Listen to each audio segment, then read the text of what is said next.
Hey, it's BT with Tales from a Gemini. I have a guest I've wanted for forever. It's Rocco Landers. He is a legend at 18 in the motorcycle racing world. And we get into it about everything. And this kid is just, if you don't love Rocco Landers, you don't love life. Anyway, check it out. My Talk with Rocco Landers. You know how we always do the time? You gonna do the time? You gonna do the time? Rocco, I'm so happy, bro, to have you on finally, man. Dude, yeah, it's been a long time coming. Dude, you have no idea.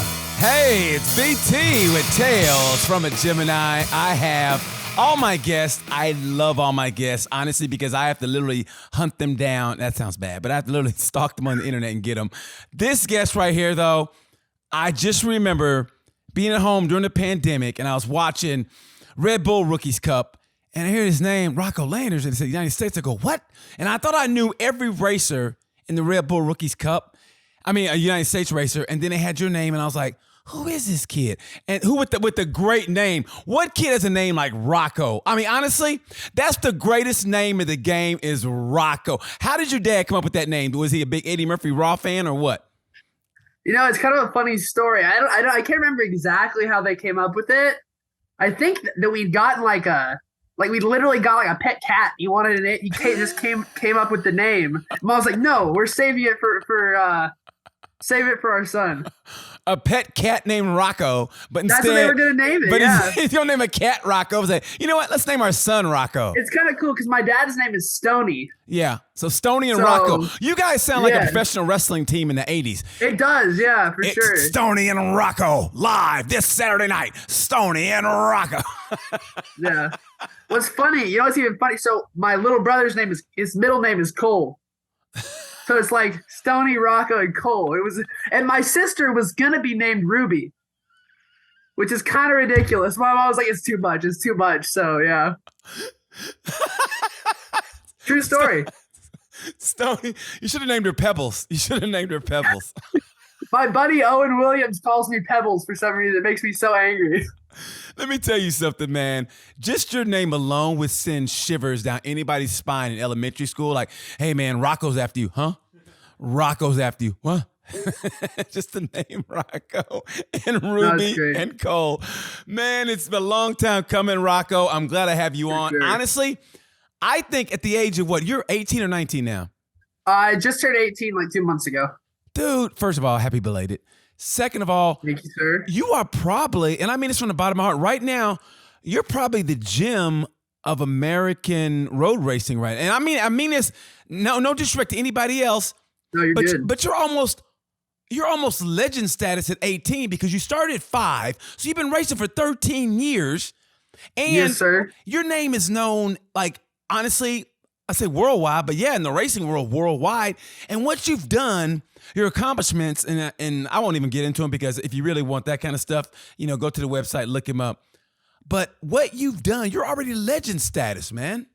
Dude, I appreciate you. It's I only hold a small part of the credit for that because my dad and all my family, they've worked so hard my entire life. Like I started riding when I was 2. My dad was working at the California Superbike School. It's kind of funny because he was working there before I was born.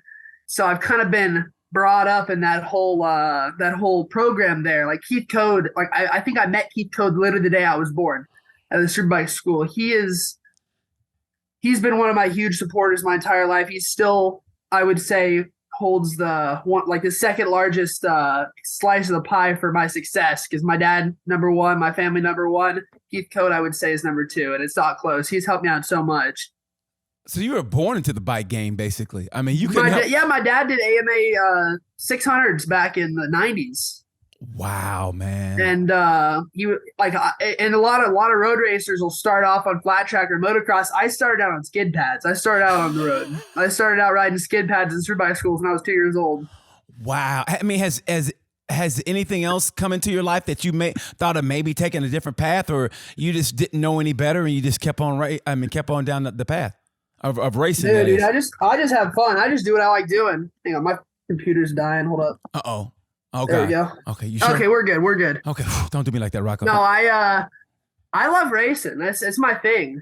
I wouldn't be doing it if it wasn't legitimately my favorite thing to do. And like my dad and my mom and everyone's always said, like, do you ever get burnt out at all? Have asked me. No, I'd be done. Truth is, I've been done a long time ago if I'd started to get burnt out, because every time I've ever been starting to like get kind of done with something, it's tough for me to keep myself going. And it's always been, for me, it's always like I wake up and I just want to go to the track every day. Dude, that's what you need in life, honestly. Yeah, for sure. I really think this. I mean, everybody talks about having a well-rounded life and be well-read and this and that. I honestly think if you focus on that one thing that you're passionate about and you go head over heels into it, just boom, and you just consume it or let it consume you. For sure. I think that to me is better than being a well-rounded person. I mean, oh, absolutely. You know what absolutely. I mean? Like, I like doing two things. I like doing three things. I like riding. I like taking my scooter to the skate park, and I like studying history. And that's it.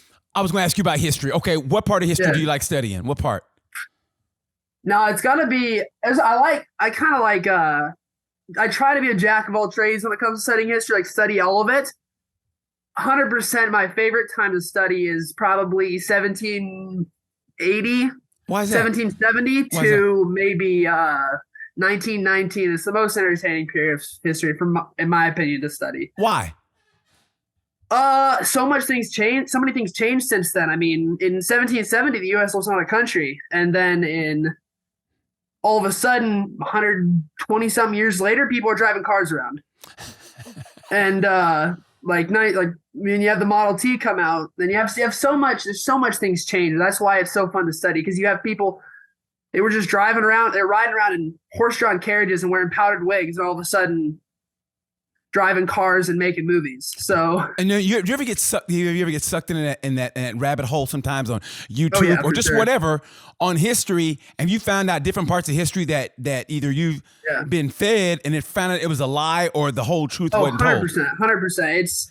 There's so much things that they don't teach you in school, and so much context they leave out, and some of that stuff. Like, I was lucky, because it's always been like an interest of mine, and it kind of peaked in like 2019, 2020, when we were just driving from race to race to race. I'd wake up in the morning and I would like look up a history video and start watching it, or pick up a history book, and then I would find something I wanted to get a little more context on and Google it, and then I would start clicking link after link after link after link, and suddenly it'd be dark outside.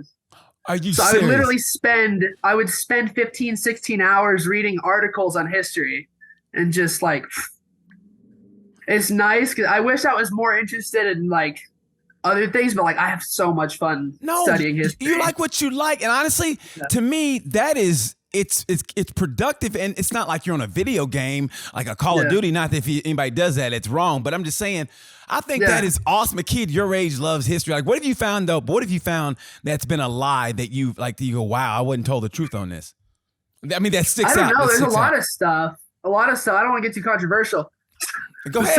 Some things like a lot of the context between World War I and World War II. There's a lot of stuff they just didn't teach you, and a lot of stuff post World War II that they just don't teach. That I think people could learn a lot from if they would take the time to learn. But again, it's not for everyone. It's like I went through my video game phase a little bit early. Like I didn't play a whole lot of video games till I was like maybe 12 or 13. Then I had enough money to buy myself an Xbox and was spending hours playing it. And that just got old. I wanted to do more productive things. So like I said, I just got old. So I started trying to find things that I was already interested in that I could learn more about. And history was one of those. And I still, like I said, like riding my scooter quite a bit at the skate parks. So. Now, do you watch movies now that pertain to history? Like the movie Oppenheimer's coming out with Christopher Nolan. It's coming out this summer, and I think it's about the atomic bomb. And about Oppenheimer. He was one of the atomic science. He was actually one of the top atomic scientists in the Manhattan Project. Yes. And there's a lot of controversy about that one guy. I don't want to get into it, but I'm definitely going to be watching that, because there's so much different things. Like, I like watching documentaries more. Like I wish I read more books. Yes, Documentaries are my favorite. I love documentaries, man. There's nothing like them, and I get sucked into that rabbit hole because to me, For sure. there's not a bad documentary. I mean, No, they're all different. Like doesn't matter what perspective it is. They're all different, and they all come from they come from so many different angles at one different thing, and you can learn so much when you listen to every single perspective on one thing. You can come up with your own opinion on it. At the end, it's so entertaining. man, to me personally, and I'm glad you said that when it comes to history, whatever, because now the History Channel now is like the Discovery Channel, and now they do nothing but aliens and ancient aliens, and I get sucked into that rabbit and it's hole. not history. It's not history. Like I want to go on and I want to see a documentary about, I don't know, the transition from the Second French Empire to the Republic after the Franco-Prussian War. That, like, I want to hear something. I don't want to see like some aliens come and fly from somewhere and build the pyramids or whatever. I mean, that's just a conspiracy theory. It's ridiculous. Okay. So what historic figure really captivates you? Like what person from from the past, like in that period you just said, makes you that really you gravitate toward? That's tough. Dude, George Washington or Abraham Lincoln, like our two best presidents we've had. Yeah, you think so? I think so. That's my I mean, George Washington obviously was there's a story, it was a quote from Napoleon he actually said they wanted me to be a Washington and I couldn't be a Washington because Washington was so fair and he was so I can't remember the guy's name. There was a Roman general who they offered him to be emperor if he would come out of retirement and come and win this battle. He went and won the battle, went back to farming. That's how George Washington was, and it's so rare in history where you have someone who had access to unlimited power and just gave it all up. And that's what George Washington did. And obviously, Abraham Lincoln did some amazing things and holding the Union together and freeing the slaves. I think I think that's one of the best abilities of a person. If you have all that power and you can give it up or treat somebody fairly, you don't understand how hard that is because people get consumed by power and intoxicated by power. Yeah, absolutely. And if they can will that, I mean, it's almost like being a superhero. You know, you can't 100%. use it for good or bad, but you're in a human and you can have all this power and they go, you know what? I'm going to go and I'm going to do this and I'm going to, you can have it or whatever. I'm going to go do this. Yeah, absolutely. And that's the thing. Like it's in such short supply all throughout history. Like I can maybe name 4 or 5 figures who are like that. Like, and I'd have to think about it. Like I said, like Napoleon, he said that they wanted him to be like Washington, but he simply couldn't. Yeah. He was too hungry for power, which is.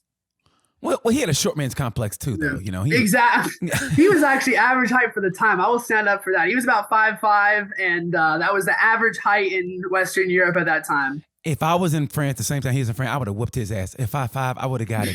I would have had to reach on him. I would have had to reach on him with nobody around. If his army wasn't around, of course. Yeah. I would have taken him, man. No, he is someone who's very interesting to study because he came from nothing. He was not necessarily nothing. His dad was a minor Corsican aristocrat. But he went to military school in Spain or in Paris, and he was bullied and picked on. But he grew from that, and the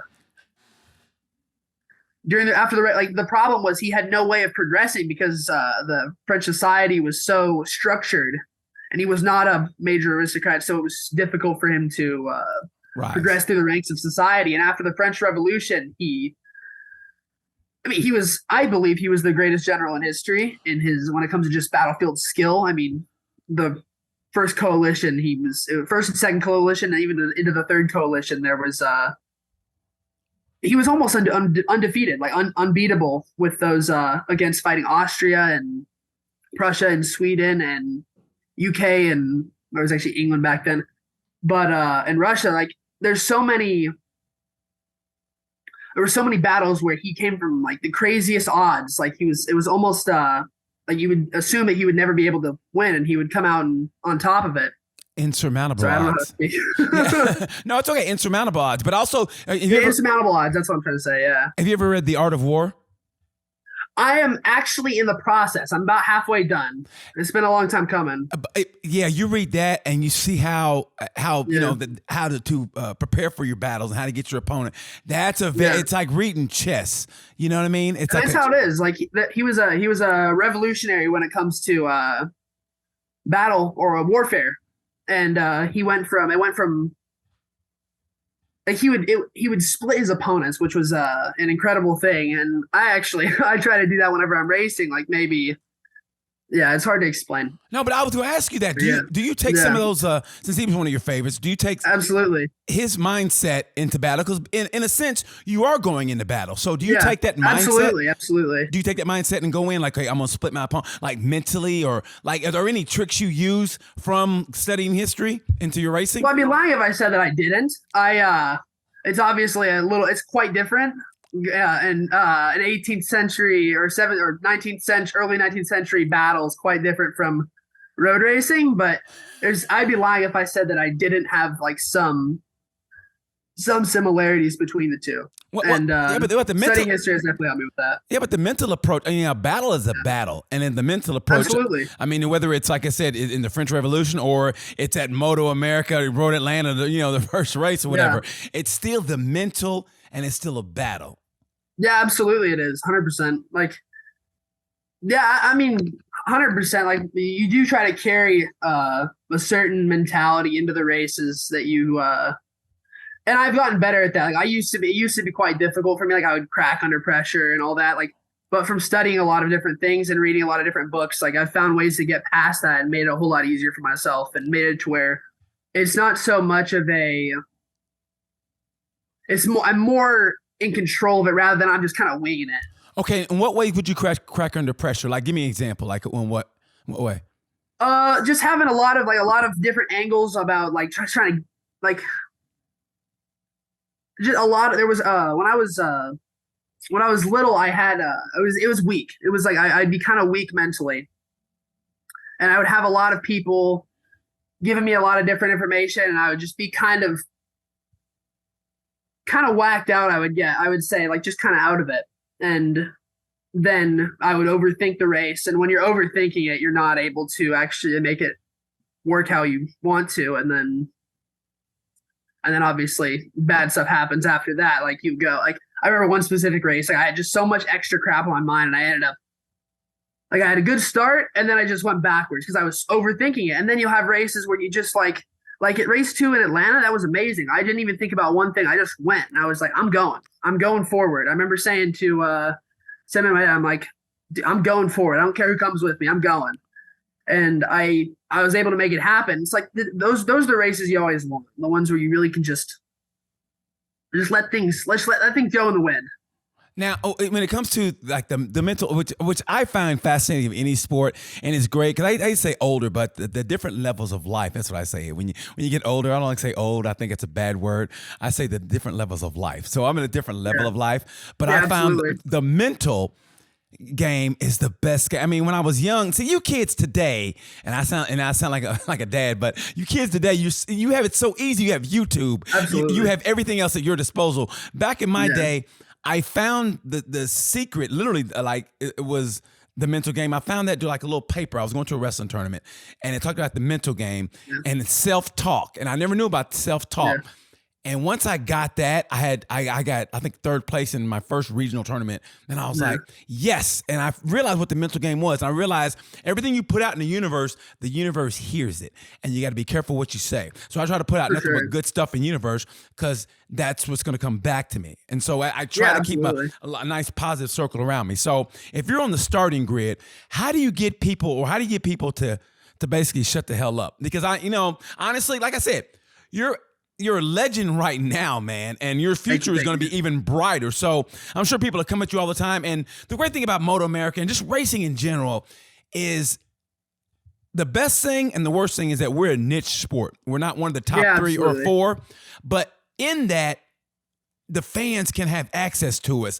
And fans, for sure. Absolutely. And I love that because like when I would go to MotoGP races when I was little, I would enjoy it, but you don't really get to go meet the riders. And in World Superbike, it was kind of like it's still tough to go meet the riders. But in MotoAmerica, the fans can just come up, they can say hi, they can sit on the bike. They can talk to the mechanic. They can talk to whoever. It's great, and I love that.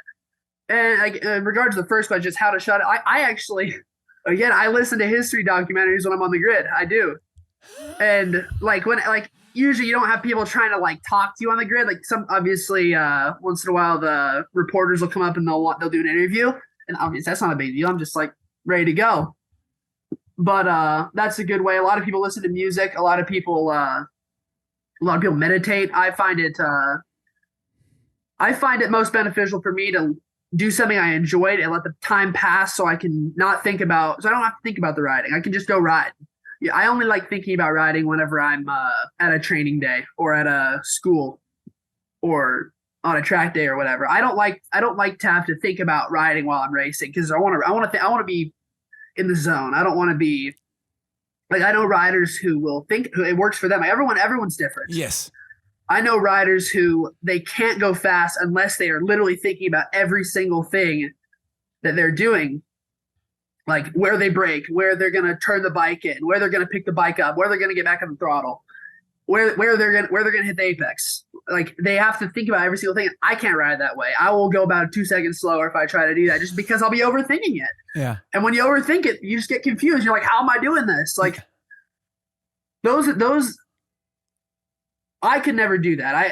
It's incredible whenever I speak to my friends, like, yeah, I have to think about it. Yeah. But then I have a lot of guys who are like me where they can't think about it. If they do, they're going to get overwhelmed. Yeah. So your method is just to stay loose. Absolutely. Like I don't want to think about racing while I'm racing. I want my mind to be as far away as possible. And you want to be listening to a history documentary as you're on the grid. I want to be, for sure. That's why you're on the grid, honestly. Like, do you want to, dude? Okay. Everyone thinks it's so weird, but like, I would never say weird because I mean, to each his own. I mean, there's some stuff people look at me like eccentric is what I like to say. Oh, look at you with the big words. Nice. It's like we're having a fight and you went uppercut and I go, oh, that was good. You know when boxers go, yeah, right. That's what that was. That was a nice little boom. I've never used the word eccentric. Nice. Eccentric? Yes. Yeah, no. It's like the nice way of saying just total weirdo. I was gonna say hippie, but that's good. Yeah, hippie, whatever. I don't care. I like eccentric better. I do too. I like that. You're teaching me a little bit something here, man. Good for you, brother. Good for you. Okay, so listen, man. You're in Red Bull Rookies Cup in what, 2000? Was it 20? That was 2020. That was COVID year. Listen, man. Honestly, I say this. COVID did some good and bad. I like the break that we had, and absolutely. Because of COVID, I found out about you, but also. You didn't get a chance to finish the whole year, did you? No, exactly. And that was really frustrating because we were able to get to Austria, but I don't remember specifically, but I believe Red Bull because I got to Austria for the first 2 rounds and the season had already been cut completely. We were only going to 3 tracks. It was 2 back-to-back weekends in Austria, 2 back-to-back weekends in Aragon, and 2 back-to-back weekends in Valencia. And then Spain ended up locking Americans out. So I wasn't able to get to the final 2 rounds, which was incredibly frustrating because it lined up good enough for me to go. Originally I wasn't going to do a full season of MOTOAMERICA that year, and I was just going to do Rookies Cup. And then that all ended up getting tossed out the window when COVID hit because MOTOAMERICA got back into racing, and I was able to go race MOTOAMERICA, and I was able to get points and whatnot. And then again, like Austria was cool about it. They let Americans in. I was able to go race in the Red Bull ring. And that was an amazing experience. Like Rookies Cup was one of the best experiences of my life. Like I got to work with world-class coaches and mechanics and got to race with world-class riders. Who was in Pedro your group? Costa. Pedro. Yeah, Pedro. You were with Pedro. Yeah, Pedro, David Alonso, who I actually raced with back on the 85s in the Spanish Championship a while ago. There's so many world-class riders that I was able to share the track with and learn so much from. Was Helgado there? Helgado was there as well, yeah. I thought, okay, so could you tell back when you were there and what you could, guesstimate, did you know Pedro was going to be what he is now? Yes. Yeah, I knew that because he raced Pre-Moto 3. Yeah. In the year that I was in the 2 years that I was in Spain. He raced Pre-Moto 3 the first year, then he raced Junior GP, which was previously known as FIMCEV Moto 3. The first year he was in Pre-Moto 3 and he destroyed everyone. What did he do that was so what makes you go, wow? Like what did he do to make you go, oh my God? the without trying to sound like too much of just how I mean, I was racing against the guys, so but I mean, when I watch him ride, he rides like I compare him to Jet Lawrence, where he just doesn't look like he's trying. Yes. He's just so smooth, and it's unbelievable to watch. I learned specifically Holgado and another guy, Marcos Uriarte. Okay. He, I believe, is in junior GP right now. Mm-hmm. But they were willing to let me ride with him on track, and Pedro was as well. They were so cool, and they like I learned so much just speaking to him and riding with him. Like it was like I said, one of the best experiences of my life. Did you see? But last weekend, did you see how Sam Lowe's whooped his ass in Jerez? I mean, Sam Lowe's is the old man at 32, and I thought Pedro for sure was going to catch him. I thought he was just going to play with him, and Lowe's beat him by by 7 seconds. I think. No, Lowe's is incredible. Like I think if he could bring his consistency up a tiny bit, I think he could fight for. I mean, I know he could fight for a championship because some races he's just unbeatable. It's like he's similar to Brad Bender, I guess. Brad is just so like some races he's first, and some races he's 10th. If they could just bring their consistency up that much, I think they would be. I think they would be champions. I know that they would be champions because they're all so talented, but there's so much stuff behind the scenes. I can't say that it's their fault. They're obviously incredible and they're world class riders and they're far faster than I am. And but like having been over there's a lot of stuff that goes on behind the scenes that can cause a lot of crap. So yeah. Okay. Before I forget, when I asked Sean Dillon Kelly this, and he told me the funniest story, I want to ask your best oh shit moment, because I asked Sean Dillon Kelly this, and he said he was in Red Bull Rookies Cup, and I think he was at a rep, and he was braking for a turn, and he felt like he was, I'm on it, and he said Raul Fernandez passed him. He was like, what the hell do I have to do? And so that to me always sticks out. So I want to know, what's your best oh shit moment and where did it happen? You mean like oh shit as in I'm about to crash, or oh shit as in I'm about to, or something crazy? Any oh shit, like what oh shit, like oh shit I'm about to crash, okay, didn't crash, or oh shit like that's what I got to do to be fast and win this class? I think something that was a big eye opener was heck, dude, I gotta think about it. Give me 1 second. I know, that's why I said that. I wanted you to think. Yeah, there's a lot. But you're 18, though. Come on. There's a few where it's like a crazy save that you don't. Yes. Like you have like how'd that just happen? But you're 18, though. It's not like you're like me and you gotta like, okay, hold on for a second, Sonny. You know what I mean? You're 18. How far can your memory go? How much can you forget? Oh shit! I could say this is a long old story. This is from 2013. Okay. You were just back when I was 8 years old. It was my first session. I went out in Italy on the pocket bikes. I was on a little 40cc DM pocket bike. DM was the brand. Okay.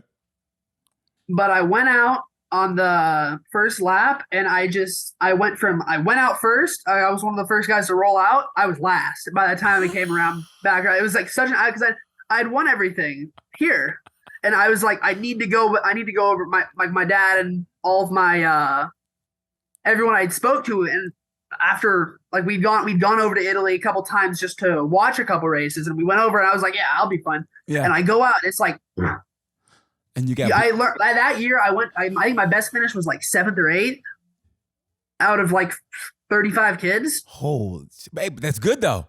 It was good at the end of the year. Yeah. At the beginning of the year, I went from, and obviously pocket bikes are a bit different. Like the riding style was totally different. The tracks over there are so much tighter. Over here, the kart tracks are a lot bigger and a lot more open. Yeah. So when we got over there, the tracks are super tight, and like there's a certain technique they did on those things. Like I would watch. I'm like, how are they doing this? And I was 8 years old, and I'm racing against 7 and 8 year olds and 9-year-olds, a couple 9-year-olds. But like, it was such an eye opener. Like I said, I started to figure it out at the end of the year, and I was able to actually get some decent finishes. And then in 2016 was the next time I went back over. And it was a bit different because I was on mini GP bikes, and I'd been racing mini GP bikes for years. So I had some experience. So if I wasn't in the top 5, there was a problem. Yeah.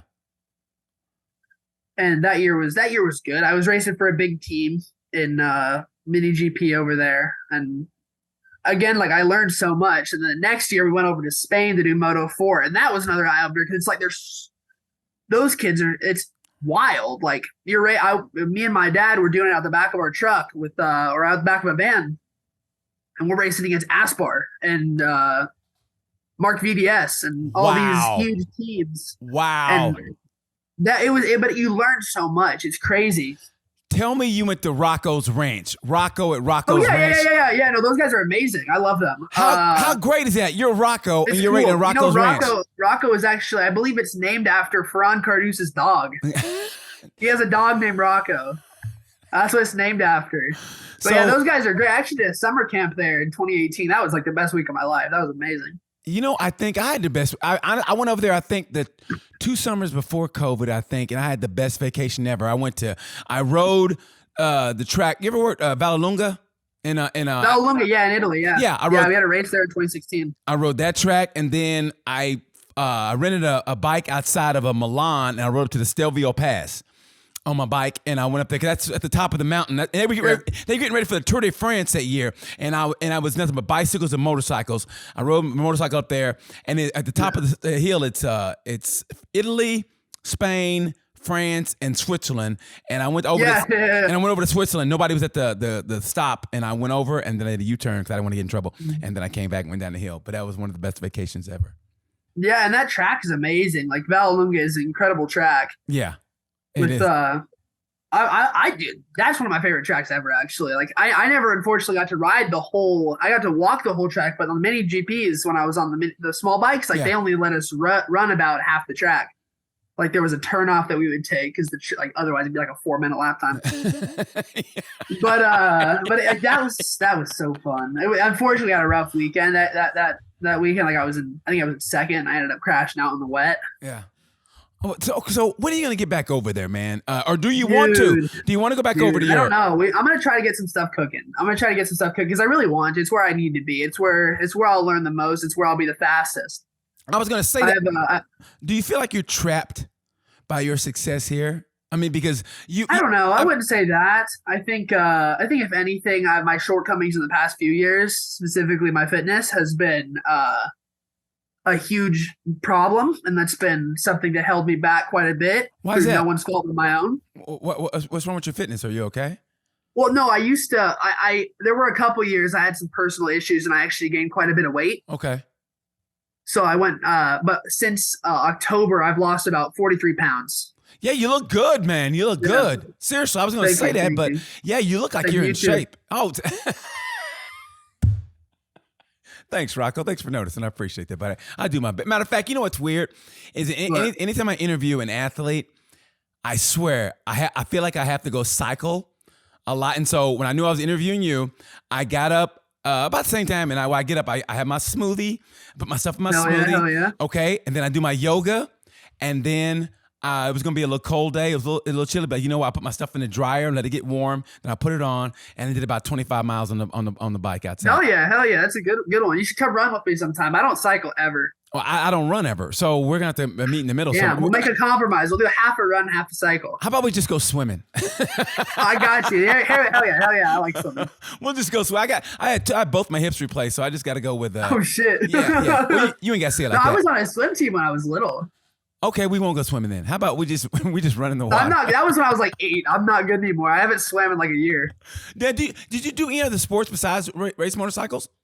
I played t-ball when I was 2. You had a hell of a MLB player here. You had a hell of a year or 2, man. You rode motorcycles and played t-ball. I don't know. I was probably 3 actually. I started riding before anything. You peaked out at 3. Yeah. So no, go Chiefs though. Go Chiefs. Oh, you're a big Kansas City Chief fan? Oh yeah. Why is that?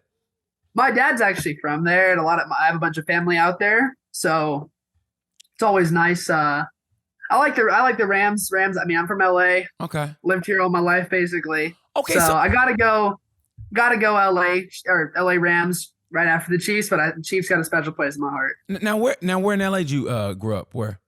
Well, I was born in Burbank, but I've been in Glendale for the past 12, 15 years. The 2 highway is the greatest highway in LA because no one knows about the 2. It's true, and it's always so open. Dude, you And you can speed down it. You I could might go. be self-reporting here, but dude, it's the best. You could go and work on your cornering on a motorcycle, and no one will run into you on the 2. It's the greatest highway ever. I love the 2. I don't know. I don't have my M1 license, so I can't say anything yet. But whatever. Okay, so how did you? Because it says on your bio that you were from Burns, Oregon. Well, so I lived in LA for a while, but we ended up buying a house up in Oregon, and we were kind of living up there. I never spent a lot of time up there, so I've always kind of said I've been in LA. But we went to LA. My dad actually has some property out in Missouri as well, where he's from. So we actually have we're kind of I would say probably 90% of the time I'm in LA. Then maybe 8% of the time I'm in Missouri. I haven't been in Oregon in a while. I haven't been in Oregon in a minute. But they're really because there isn't much for me to do. Like the training, all I can really do is run, carry on my bike. Like LA is the best because Oregon is the best during the race season because it's centrally located and all the drives are a whole lot shorter. But LA is the best for training because the weather's the best. You can train. You can ride your bike year round. You can go to Chuckwall. I'm 3 hours from, like within 3.5 hours, there's like 5 tracks and like 4 kart tracks. And they're all really good facilities to ride at. So that's why I generally spend most of my time in LA. I loved Oregon. Matter of fact, I used to live. I spent a lot of time in Bend. It's right next to Burns. Yeah, Bend. It's about an hour and a half away from Burns. Bend's actually where you fly in to get to Burns. Burns is like 5,000 people, and I was actually outside of Burns, so I was out in the mountains. You're in Bigfoot We had country. no cell service, just a bunch of pine forests and ponds. It was like, it's nice to spend a little bit of time, but it just gets boring kind of after a little while. That's Bigfoot country, man. That's Bigfoot country. Yeah, dude, I've seen like 10 Bigfoots. No. Actually, like 12. I've seen a million Bigfoots. No, you didn't. No, you I actually didn't. caught 2 of them. Yeah.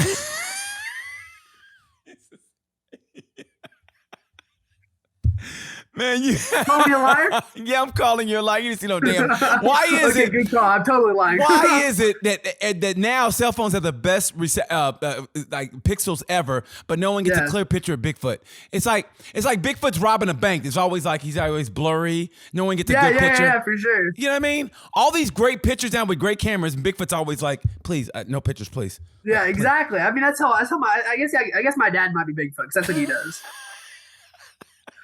No, but no, my dad's the best. It's no, he but is. We did this. So I don't know if you saw that like video. Whenever my bike blew up in race 1 at Road Atlanta, I did this funny walk on the way back to the pits, and it's just kind of how I normally walk. I swing my arms more than most people, but there's a cut of the suit made my arms go side to side like this, so it looked ridiculous, and it kind of went viral. And then someone put the Bigfoot walking meme thing.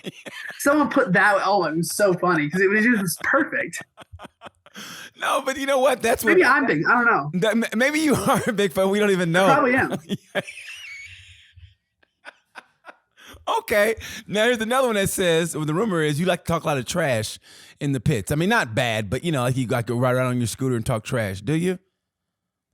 I wouldn't say that. No more than average. Like, what do you say? What do you say to other riders? Like, what do you say to them? Well, I don't know. It depends on what they say. Okay. Okay, I'll be honest. I do try to be humble. I try to be as humble as possible. Of course. But anyways, it's not like. Well, we know it's not bad. It doesn't matter if I'm doing well or doing poorly. I'm always able to improve. So there's no reason to. There's no reason to talk yourself up, in my opinion. Well, there's always. I mean, listen. You can be humble. I think there's a virtue. Modesty as virtue. But there's always those. No matter how you do, whether like last year, whenever I'm not winning often, the year before, especially that, like, I would say I definitely used to be quite cocky, and I think it's a very unattractive personal feature. Like I would try to be. Now I've really tried to work on myself and be as humble as possible because.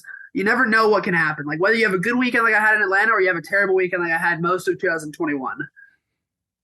It doesn't matter. Like you can always improve. That's my philosophy. If you're gonna talk trash to somebody, what have you said sometime to get in somebody's head? Like just because I mean I know it's not bad talk trash, but maybe just a little bit. Like what would you say? And who'd you say it to?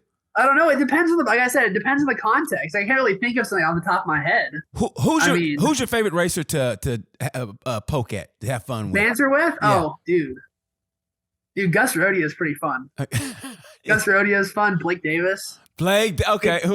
I saw Sam in Austin. Sam Lockoff? Yeah, Sam's Oh cool. yeah, Sam's cool. He and I have had a lot of races together. Have you ever talked a little trash to him? Yeah, I mean, probably once in a while, back and forth, Yeah. a little bit of banter. You ever talk about his Jerry curl, his wannabe Jerry curl? No, I can't remember what I said. He has curly hair, but I do too. I just never let my hair grow out. No, not like Sam. Look, here's what you. No, Sam's amazing. Call Sam like a baby Michael Bolton and see what he says. I don't even know who that is. You know who Michael Bolton is? No, I don't know anything. Listen, go ask your dad who Michael Bolton is, and then go to bed, because Michael Bolton looks like Sam, but just a itty bitty Sam.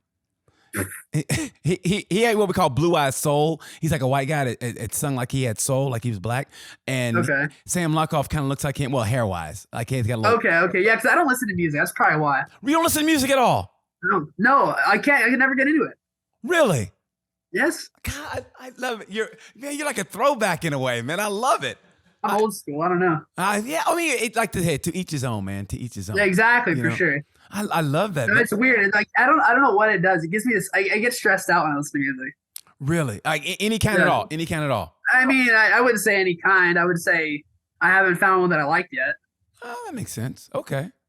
So away from the track, if you're not like going down the rabbit hole with history, if you're not on your scooter, what else do you like to do? I like Study history and go to the skate park. I'm gonna skate. Study history, go to the skate park. I don't do much. I don't know. I definitely I'd say my day is usually I do construction as well. My dad he's a GC, so I do construction for my dad. With a name like Stoney, he has to. With a name like Stoney, you have to do construction. Absolutely, yeah. I wouldn't trust him as a doctor, Dr. Stoney. Yeah, I don't know. I'd say most days I'm pretty busy. I'll go do some work, and then I go do a run, and then I'll either go to the skate park or I'll go for a run. Usually I'll go for a run because it's a much better workout.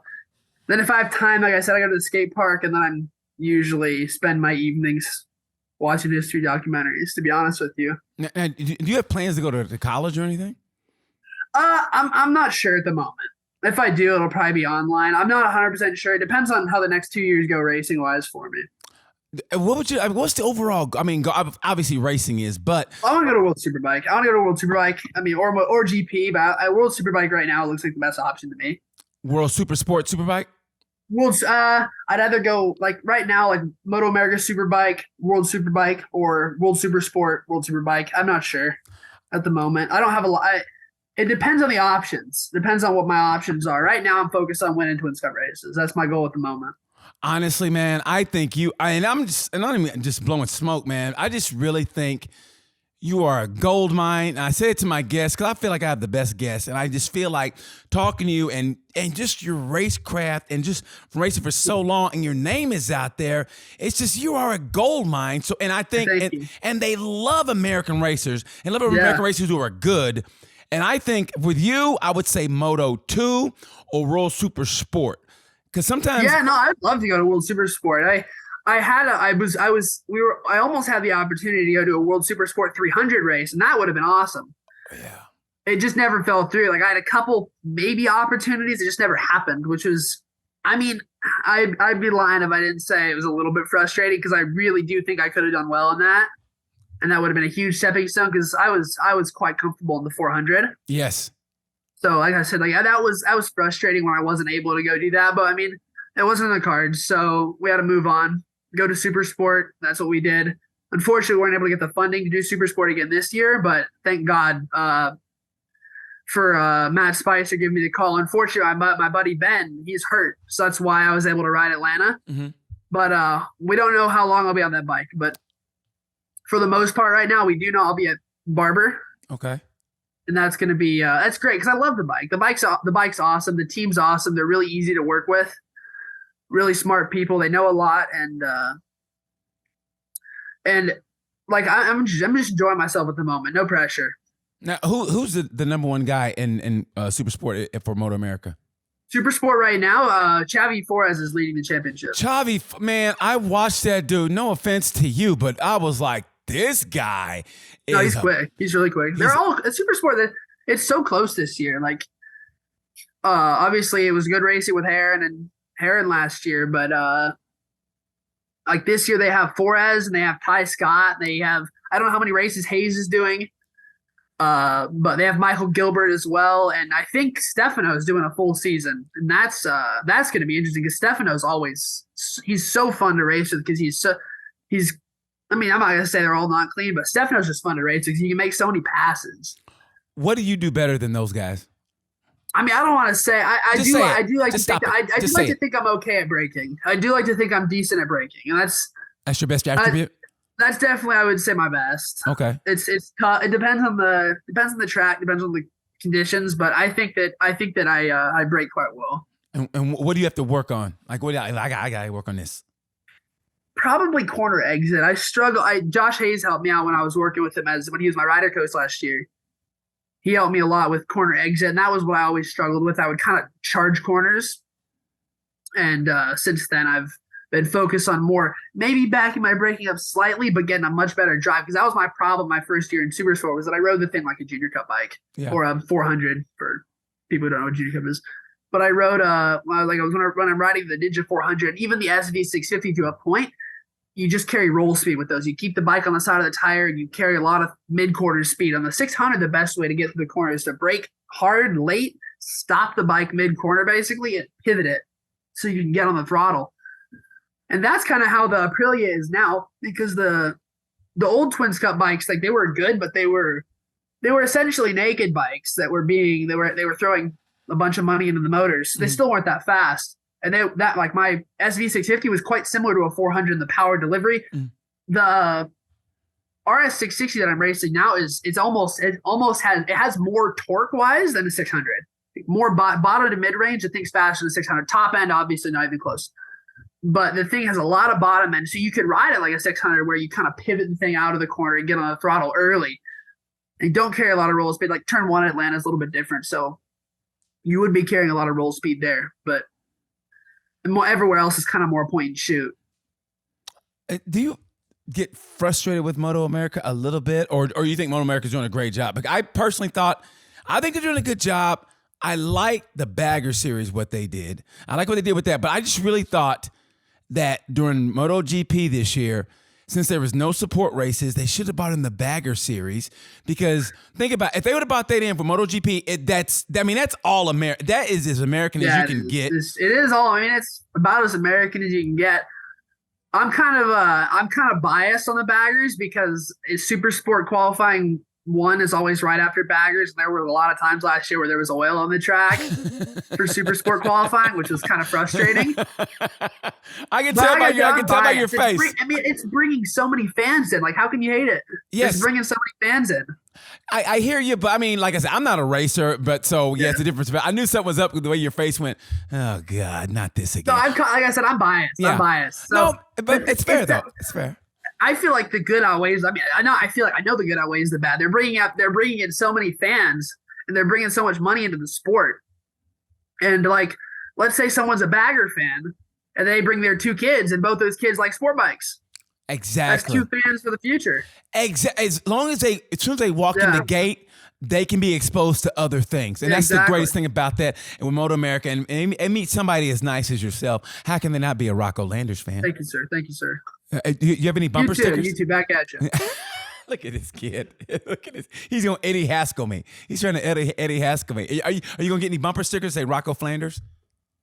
What's that? I don't know anything. No, here's what you do. Get bumper stickers that say Rocco Landers is your friend. And I swear, man, for some reason, people would grab it. Just get bumper stickers. Say Rocco Landers. I mean, how great. Everybody loves bumper stickers.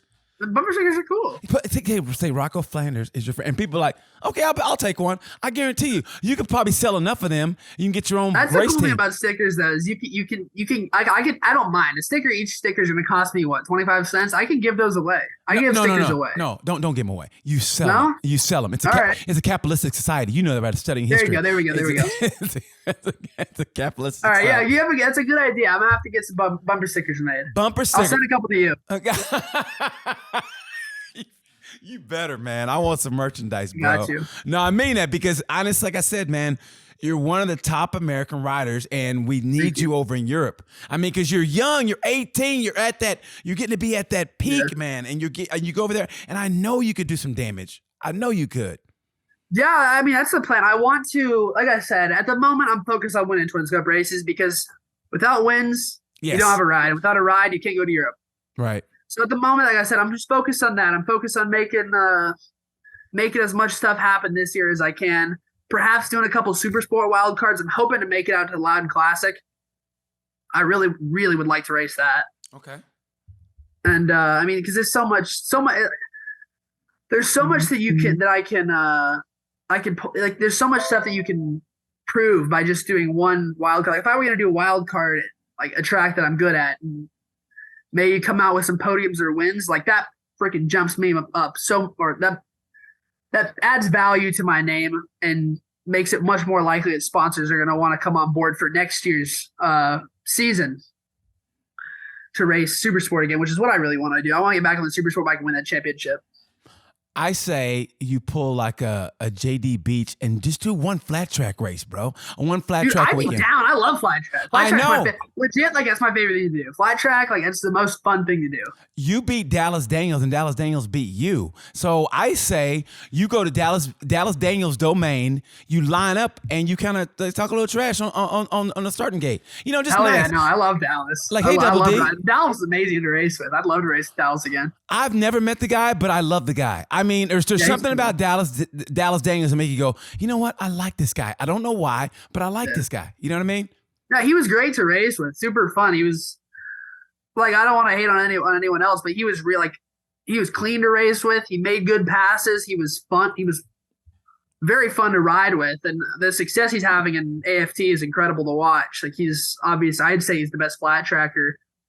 Like he's on par with me. He's amazing at it. And I would love to go ride flat track with Dallas. And maybe my goal is to do some AFT races at some point. I'm not, I don't think I am quite good enough at the moment, but yes, I'm going to keep practicing. Stop it. Yes, you are. Yes, you are. Don't you give me that to me, Rocco. I love it. Yes, It's one of my big goals is to qualify for a singles race, and that'd be pretty fun.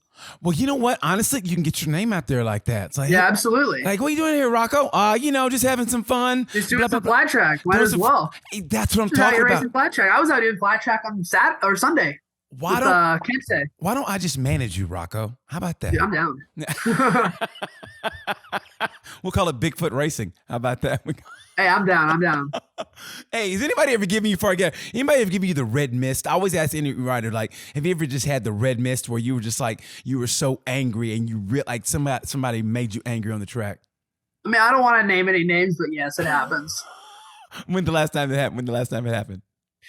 I don't know. I can't really say it without like throwing someone under the bus. Give me a name. It doesn't matter who they are. There was one race at Road America last year where I was definitely getting held back quite a bit. And who was it? It took a minute. It took a couple laps. I was able to go back to going forward, but that was a little bit frustrating because I knew I had pace and a ride. I can't even remember, to be honest with you, but I was just being held back, and that was a little bit frustrating. Yeah. How long does it take you to come down? Like to finally. Well, as soon as it's over. I mean, I wouldn't even really say red mist. I'd say it's more just frustration in the moment. Yeah. Who's your everybody needs a rivalry. Like, I think, Heron, rivalry. Yeah. Everybody had Heron has his people, Valentino had Marquez, Valentino had this and that. Marquez has Fabio now, and also Pecco. So who's your rivalry? Who would you want your rivalry to be? Cause I think rivalries makes racing. Well, obviously, like there's no one at the moment, really. I mean, I'm racing in Twins Cup. I'm not really fighting for a championship at the moment. Like I said, we're not sure how many races I'm doing. Last year, it was definitely Josh Heron and Tyler Scott, but it was more like we're your rivals on the track. You're not rivals off the track. And of course, like Kevin Olmedo as well. Kevin Olmedo and Dallas Daniels and Dominic Doyle and Sam Lockoff. Like, there's a lot of guys. Like, You can have rivalries and be friends off the track. Like Kevin's one of the nicest dudes I know, but like I can race him so hard on the track, and then we'll be homies off the track. And same with Dominic Doyle in Junior Cup. Same with Brandon Posh at the 200. Same with I don't know Sam Lockoff in Super Sport or Richie or Sean. Like obviously they're all incredible riders, and I find that the closest rivalry that you'll have is the guy who's the closest in your championship. Like definitely last year, Heron and Tyler we were so like Heron was kind of gone in the beginning. Like he was really good at the beginning of the year, and I think I started to come to my own towards the end of the year. And so throughout the beginning of the year, I'd say my closest rival was probably Tyler Scott, and then it was Josh Heron at the end of the year because I started actually getting my butt into gear and started going kind of quick. Mm-hmm. And I was like, it was whoever I was racing with consistently. And that at the end of the year was Josh Heron. But you're out there to beat everyone. So everyone, I guess, is your rival. But like I said, I want to be friends with everyone off the track. Of course. I mean, but, it's competition. I mean, it's like I'd never take anything. I wrestled. That's combat sport. But I never really hated I did anybody. jiu-jitsu. Oh, you did jiu-jitsu also? I did. I haven't had time for it lately. But I want to get back into it because it's so good for you mentally and as well as physically, obviously. Gi or no gi? I did gi. I did too. What belt did you get to? I think it was called a gray belt. Gray belt? There's no gray belt. I was like 14. Blue belt is supposed to be white to blue belt, but the place that I did it was called 10th Planet Jiu-Jitsu. Yeah, with what's his name? It was Eddie Bravo runs the one in downtown LA. I went to a different one. But it was a kids class. Like I was like 13. So like it was white and then gray belt. And then I think blue belt. Gray belt was the kids thing. I don't know. I got to the gray belt though. So I was going to get my blue belt, but I never progressed far enough because I just I was in Spain most of the year. And then I was doing MOTOAMERICA. I'll tell you what. So I want to get back into it because it's so good for you. If I come into MOTOAMERICA, we'll just lay a mat down and me and you will just, we'll roll for a little bit. Hell yeah, let's go. Let's go, bro. I mean, people are like, are they fighting? Like, no, they're doing a blue. Who is it? It's just for fun. Who's that old guy he's rolling with? He's beating this old guy. Rocco, let him up. You probably kick my ass. I think that'd be so funny if we're at a MOTOAMERICA race and me and you are just rolling, you and your leathers and me and Are you going to come to any MOTOAMERICA races? Man, if the schedule permits me, because I would love to. Because I've had Chloe Patterson on, had Kaylee Buick on, had you. I can see the shirt. Yeah, I love her, man. And I just had Michaela on because she's in a race. Okay. Yeah, I just had her on last week, and she was great. I mean, all you guys are. I just love racing. Like the podcast is for everybody. Anybody that's interesting to me.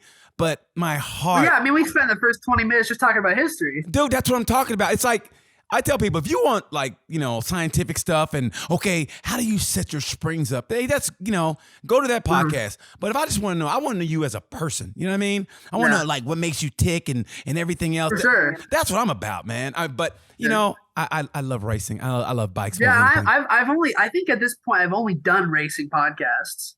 Okay. This is the first, like, not entirely racing podcast. Most of it's just like, all right, well, where'd you start racing? Yeah. When'd you it's like, it's fun, but it's like something different. See, don't you prefer this better? I do for sure. I like talking about things besides racing once in a while. Exact. That's what I'm here for, Rocco. We're here to talk about history. You chasing Bigfoot. Stuff like that. Yeah, no, for sure. Or me walking like Bigfoot. Yeah, exactly. Okay, let me ask you a couple questions since you're an LA boy. In-N-Out or Fatburger? Is that it? In-N-Out is a religion, dog. If you say anything against In-N-Out, it's blasphemy. Let me tell you something, man. Fatburger's good. Listen. It's just not even. It's another league, though. In-N-Out's in another league. It's the best burger in the world. Let me tell you something, man. Fatburger is the greatest burger ever made. Listen, when I used to eat meat, I'm plant-based now. Dude, this is like touche. This is like you're insulting my whole religion right now, bro. Let me tell you something. Fatburger, when I eat meat and when I used to put it down, when I was weighing about 230 and I used to lift and I was heavy, I was hungry. I had a double fat burger with cheese and I couldn't finish it. I had to tap out. That's how you ever done the triple XL challenge? No. Not anymore. No, I don't eat like that Have you anymore. ever tried? You ever did it though? No. No, it's like the Fat Burger like huge challenge thing. It's like a pound and a half. It's like 3 huge patties. Stop it right there. Stop it right there. I don't need to do that. I don't need to do that. No, dude. I'm in a different level of my life, Rocco. That's for you, not me. I gotta say. Oh my God, it's the funniest thing ever. I gotta say, I ate the whole thing plus the large fries and the milkshake. I did the whole thing in like 8 minutes 50 seconds. That's disgusting. But you know what? I know.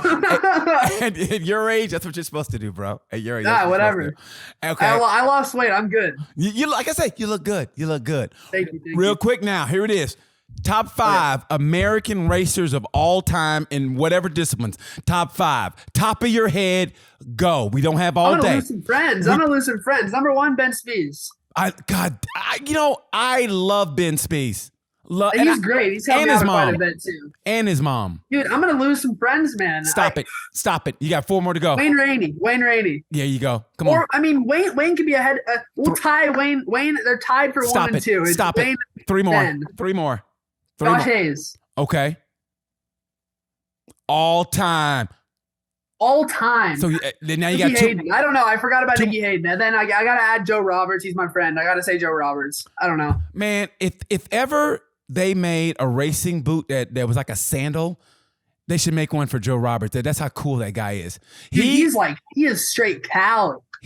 Him and Frankie Morbidelli all open like a restaurant called Cool and Cool, and like you rent surfboards and like have tacos sure. And just like man, whatever, bro. If you want to pay for it, great. If not, don't worry about it. No, Joe's like all the stereotypes at once. I feel like he's from LA. He surfs. It's amazing. It's great. I love Joe. Joe's one of my heroes. I've known him forever. This is how annoying I am. I met Joe's dad at Coda. Matt's awesome. And I talked so much, he just walked away from me. I go, I feel you. I get it. I mean, I wasn't even mad. I go, yeah, I get it. He just he just walked away from me. No, Joe's awesome. He used to take me cycling when I was like 8 years old. We'd go up Big T or up the Angeles Crest. Like that was so fun. And we go ride flat track. I learned so much from Joe. Yeah. Man, see, I like it. So your top 5 is Ben Spies, who I love. Great. No one talks about in no particular order. No particular order. I mean, but I like how you skipped Kenny Roberts, one of the greatest of all time. But that's okay. That's fine. Yeah, okay, whatever. See, I don't know. I'm under pressure, man. I'm under pressure. But hey, why you gotta do me like that? Because that pressure I just put you under is the pressure you're going to be under when you get to the big times, buddy. When you're on that World Superbike grid and you're going for the championship, and right next to you is Locatelli, and then Garrett Gerloff's behind you. Go, I got to win this championship. You go, oh yeah, that time BT asked me for the top 5. Okay, oh, yeah. I can do this. Okay, well, ask me again when I'm listening to a history documentary. Rocco Landers, God damn it, what a good time we had, bro. This is great. I mean that, man. Thank you. Gotta do it again sometime. Dude, hey, man, it's open for you. And I mean it. Anytime you want to, you hit me up and say, hey, man, can we do and I go, buddy, we're in there. Me and you like this, bro. Hell yeah, for sure. Okay, so you're a comedian. Yeah. Let me run this joke by you, okay? Go ahead, Rocco. Okay, who was the fattest knight at King Arthur's Round Table? Well, say again? Who was the fattest knight at King Arthur's Round Table? Who? It was me last year. I'm just kidding. Circumference.